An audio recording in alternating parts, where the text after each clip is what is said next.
अऊज़ु बिल्लाहि मिनश शैतानिर रजीम बिस्मिल्लाहिर्रहमानिर्रहीम। मुंहिंजो नालो आहे बैरिस्टर आगा मीर मुस्तफ़ा ख़ान दुरानी। मां आगा सिराज ख़ान दुरानी जे नंढे भाउ आगा रफ़ीउद्दीन ख़ान दुरानी साहब जो फ़र्ज़ंद आहियां। बाय प्रोफेशन मां हिकिड़ो बैरिस्टर आहियां, वकील आहियां हाई कोर्ट जो।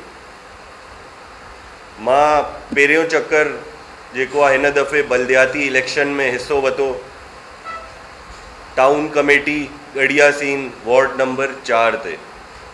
त अल्लाह साईं जे फज़ल सां मां ऐं असांजो जेको सॼो पैनल हुयो पाकिस्तान पीपल्स पार्टी जो, हुन स्वीप कई आहे अल्हम्दुलिल्लाह, ऐं वॾी लीड सां जेको आहे असां खटी आहे सॼी टाउन कमेटी गढ़िया सीन।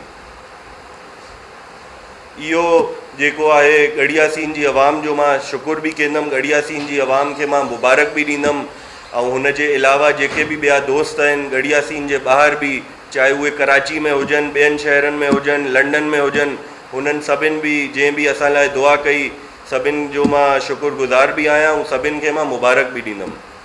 हमेशह खां जेको आहे गढ़िया सीन जी आवाम असांजे वॾनि खां वठी असांजो साथ ॾिनो आहे, ऐं ईअं ई असां बि हमेशह असांजे वॾनि खां वठी कोशिशि कई आहे त जीअं आवाम असांजो साथ ॾिनो आहे, ईअं ई असांजे वस में जेकी बि शइ हूंदी आहे असां कोशिशि कंदा आहियूं आवाम जा मसइला हल करण जे हिसाब सां। त मां वरी मुबारकबाद पेश कंदुमि आवाम खे गढ़िया सीन जी। ऐं हाणे इहो मेन मक़सदु जेको आहे मुंहिंजो अॼु इहो प्रेस कॉन्फ्रेंस करण जो, उहो आहे हिकिड़ो इशू असांजो हले पियो इलेक्शन खां पहिरीं। मां फॉर्म जेको आहे भरायो हुयो पंहिंजो, मां नामज़द उम्मीदवार हुयुमि पाकिस्तान पीपल्स पार्टी जी तरफ़ां टाउन कमेटी गढ़िया सीन वार्ड नंबर 4 ते। मुंहिंजो कवरिंग उम्मीदवार बि हुयो। असां पंहिंजा फॉर्म फाइल कयासीं RO साहब वटि, रिटर्निंग ऑफिसर साहब वटि। त असांजा फॉर्म अल्हम्दुलिल्लाह हुते एक्सेप्ट थिया।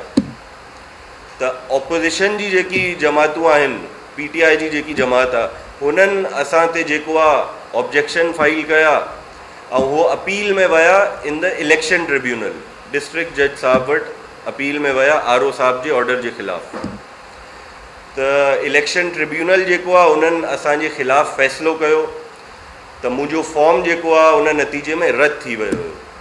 जॾहिं मुंहिंजो फॉर्म रद्द थियो त असां रुजू कयोसीं ऑनरेबल हाई कोर्ट खे।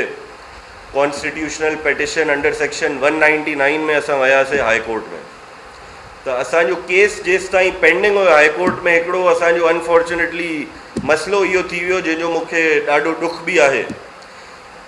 त असांजो जेको केस पेंडिंग हुयो हुनजो रिज़ल्ट आयो तक़रीबन 1 या 2 ॾींहं पहिरीं इलेक्शन खां। त उहो जेसि ताईं आयो अल्हम्दुलिल्लाह असांजे फेवर में आयो, असांखे रिलीफ मिलियो हाई कोर्ट मां।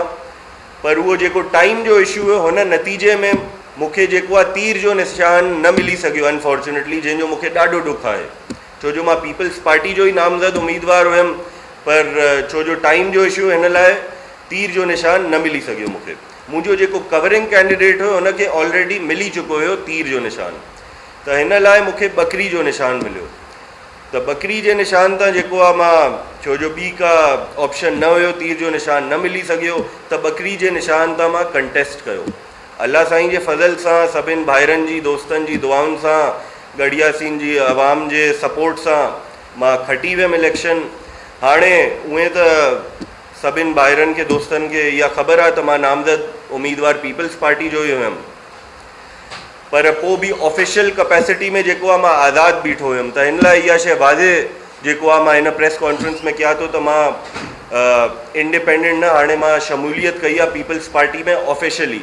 उहे त हुयासीं पर अनऑफिशियली हुयासीं, हाणे ऑफिशियली कई आहे इहा शइ। ॿी का अहिड़ी शइ मां नथो सम्झां त वाज़े न आहे। ॿियो सभिनि जेके दोस्तनि खे, ॿाहिरनि खे, सॼे गढ़िया सीन जी आवाम खे मां वरी मुबारक बि ॾींदुमि।